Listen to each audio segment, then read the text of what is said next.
कहाँ जा रहे हो पुत्र? उनके पास जो मेरे प्रश्नों से भयभीत होकर छिपकर बैठे हैं,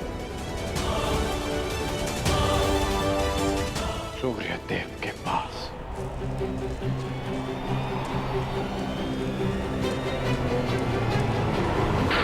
मेघों के आवरण से बाहर निकलिए सूर्यदेव। अब आप मुझसे और नहीं छिप सकते। मेरे समक्ष आइए सूर्यदेव। जीवन के आरंभ से हर प्रातः मैंने आपको तर्पण किया, उसके लिए बाहर आइए। मैंने सदा आपका सम्मान किया, उसके लिए बाहर आइए। आपके कारण जो मेरा अपमान हुआ, उसके लिए बाहर आइए। एक कवच कुंडल मुझे देकर भी मेरे मन को जो भेदा है आपने, उस पीड़ा के कारण बाहर आइए।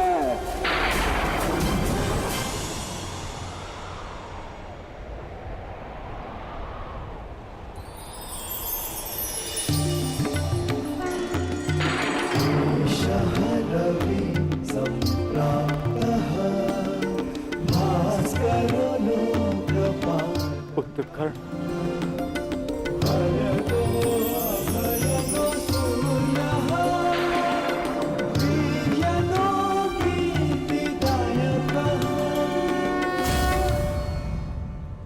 ये तो मैं जान गया कि मैं आपका पुत्र हूं। आगे कहिए सूर्यदेव। पुत्र मैं विवश था, तुम्हारे जन्म के लिए भी और तुम्हारी पहचान छिपाने के लिए भी। महर्षि दुर्वासा ने देवी कुंती की सेवा से प्रसन्न होकर उन्हें यह आशीर्वाद दिया कि वो जिस भी देवता का आवाहन करेंगी वो उन्हें पुत्र देंगे।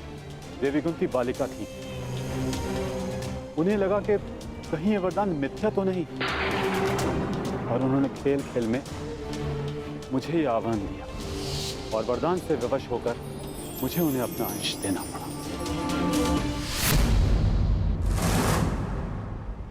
विवश थे आप? क्या आज विवश नहीं है? माता कुंती को मुझे अपनाने में समाज का भय था, परंतु आपको किस बात का भय था? आपने मुझे सत्य क्यों नहीं बताया? संसार भर को प्रकाश देने वाले ने अपने ही अंश को अंधकार में रखा। क्यों? जब संसार मुझे सूत पुत्र कहकर नीचा दिखाता रहा, तब आपकी दृष्टि क्यों नहीं झुकी? जब सब मुझसे मेरा अधिकार छीनते रहे, तब आपके अहंकार को ठेस क्यों नहीं पहुंची? क्यों तब तक आप मेरी प्रतीक्षा करते रहे, जब तक मुझे स्वयं ज्ञात नहीं हो गया कि मैं आपका पुत्र हूं? क्यों मुझसे सत्य को दूर रखा आपने? क्यों? मैं मानता हूं कि मैंने तुम्हें सत्य से दूर रखा, परंतु मैं सदैव तुम्हारे साथ था। मैं नहीं चाहता था कि समाज को इस बात का ज्ञान हो। मैंने तुम्हें ये कवच और कुंडल इसलिए दिए ताकि तुम अपने हृदय को और भी अधिक बलशाली बना सको। तुम्हें समाज की कठोरता को सहने की शक्ति मिले। मुझे क्षमा कर दो। आपके अश्रु मुझे सांत्वना नहीं दे रहे, अपितु भान करा रहे हैं कि मैं आपके लिए केवल एक फूल के अतिरिक्त और कुछ नहीं था।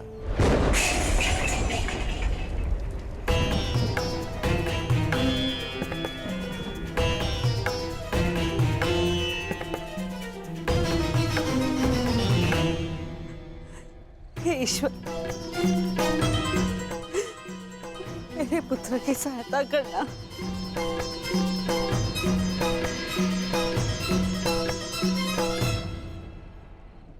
जो स्वयं की सहायता करना जानते हैं, ईश्वर भी उन्हीं की सहायता करते हैं बुआ।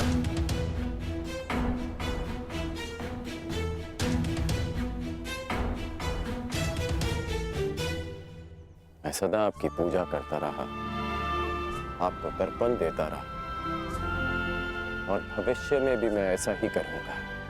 मैं सदा आपका सम्मान करूंगा, क्योंकि मेरे लिए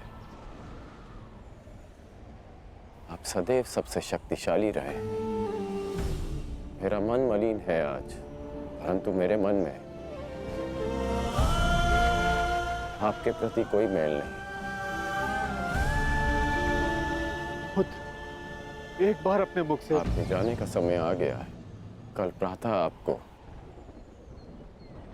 सबके जीवन को अंधकार से निकालना है। विश्राम कीजिए पिताश्री।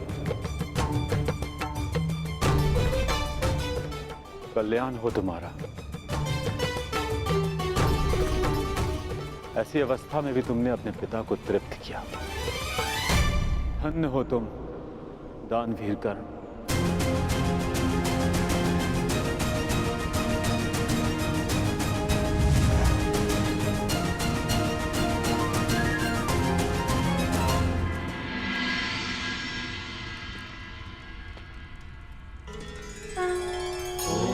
अब आप और कितना व्यथित रहेंगी बुआ?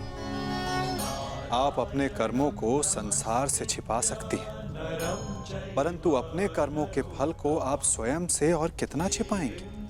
अपने कर्मों का सामना प्रत्येक को एक ना एक दिन करना ही पड़ता है बुआ।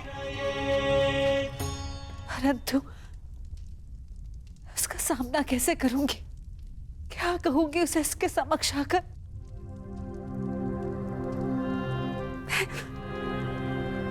मैं कैसे उसे समझाऊंगी कान्हा? क्या ये सब इतना सरल है? यदि सब कुछ इतना सरल होता तो जीवन जीवन नहीं होता बुआ। मनुष्य को अपने भय का, अपने अतीत का सामना करना ही पड़ता है, और ये भेंट जितनी शीघ्र हो, मन से बोझ उतनी ही शीघ्र उतर जाएगा बुआ। जाइए बुआ, समय आ गया है सत्य का सामना करने का। समय आ गया आपको आपके ज्येष्ठ पुत्र से मिलने का।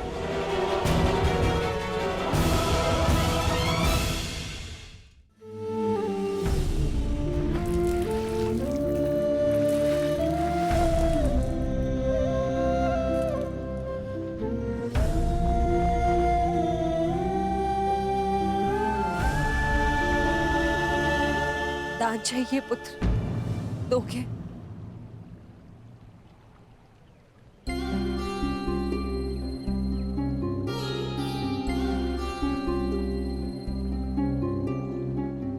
सुना है,